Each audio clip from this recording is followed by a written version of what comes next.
بسم اللہ الرحمن الرحیم۔ رسول اللہ صلی اللہ علیہ وسلم امامہ بنت زینب بنت رسول اللہ صلی اللہ علیہ وسلم کو بعض اوقات نماز پڑھاتے وقت اٹھائے ہوتے تھے۔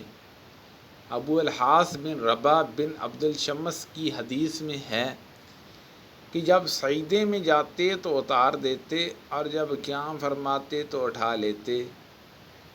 میرا بستر نبی کریم صلی اللہ علیہ وسلم کے مصلی کے برابر میں ہوتا تھا اور بعض دفعہ آپ صلی اللہ علیہ وسلم کا کپڑا نماز پڑھاتے میں میرے اوپر آ جاتا اور میں اپنے بستر پر ہی ہوتی تھی۔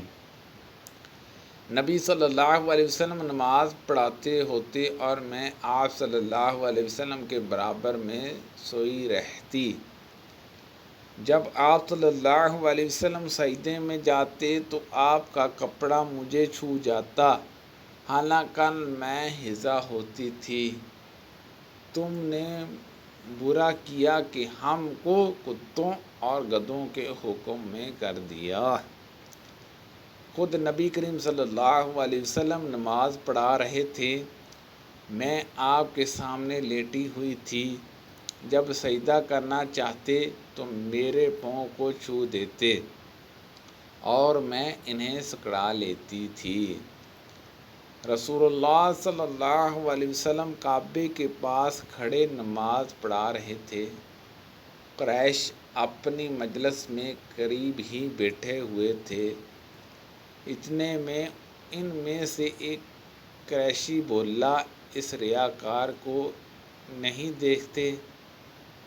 کیا کوئی ہے جو فلاں قبیلے کے ذبح کیے ہوئے اونٹ کا گوبر، خون اور اوجڑی اٹھا لائے، پھر جہاں انتظار کرے جب جی ان حضور صلی اللہ علیہ وسلم سجدے میں جائیں تو گردن پر رکھ دے؟ چنانچہ اس کام کو انجام دینے کے لیے ان میں سے سب سے زیادہ بدبخت شخص اٹھا، اور جب آپ صلی اللہ علیہ وسلم سجدے میں گئے تو اس نے آپ صلی اللہ علیہ وسلم کی گردن مبارک پر یہ غلیظتیں ڈال دیں۔ ان حضور صلی اللہ علیہ وسلم سجدے ہی کی حالت میں سر رکھے رہے۔ مشرکین یہ دیکھ کر ہنسے اور مارے ہنسی کے ایک دوسرے پر لوٹ پوٹ ہونے لگے۔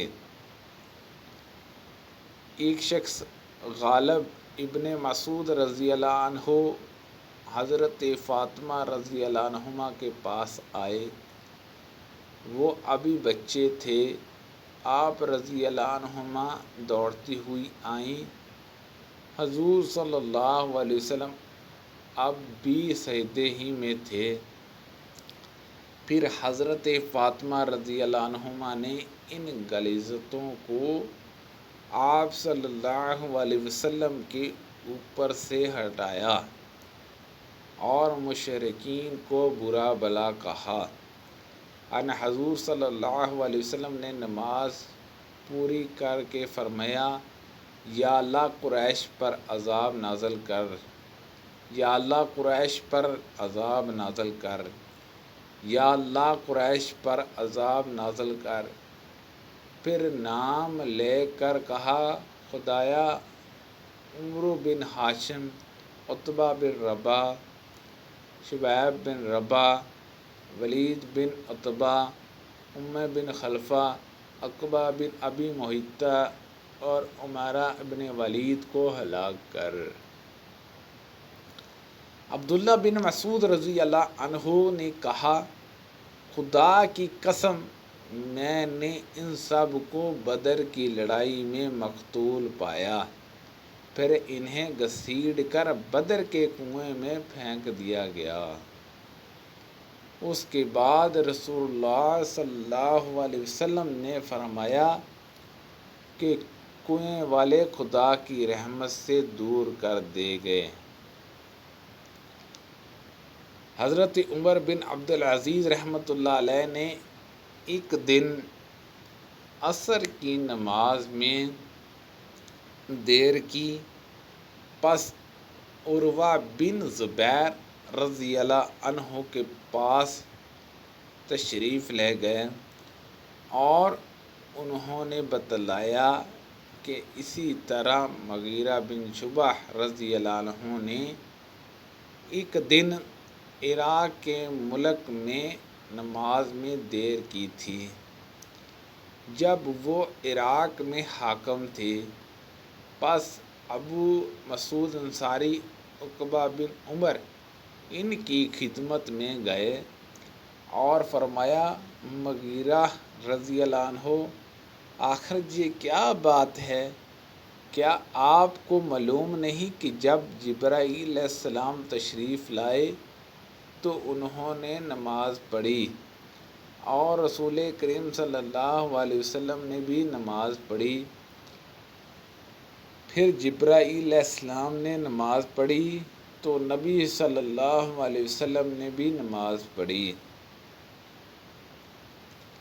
پھر جبرائیل علیہ السلام نے نماز پڑھی تو نبی صلی اللہ علیہ وسلم نے بھی نماز پڑھی، پھر جبرائیل علیہ السلام نے کہا کہ میں اسی طرح حکم دیا گیا ہوں۔ اس پر حضرت عمر بن عبدالعزیز رحمۃ اللہ علیہ نے عروہ سے کہا، معلوم بھی ہے آپ کیا بیان کر رہے ہیں؟ کیا جبرائیل علیہ السلام نے نبی صلی اللہ علیہ وسلم کو نماز کے اوقات عمل کر کے بتلائے؟ عروہ نے کہا کہ ہاں، اسی طرح بشیر بن ابن مسعود رضی اللہ عنہ اپنے والد کے واسطے سے بیان کرتے تھے۔ سبحان اللہ عز و جل۔ اللہ پاک سے دعا ہے کہ اللہ پاک ان حدیثوں پر عمل کرنے کی توفیق عطا فرمائے۔ اللہ پاک ہم سب کو صحت و تندرستی عطا فرمائے۔ آمین بجاہ النبی الامین صلی اللہ علیہ وسلم۔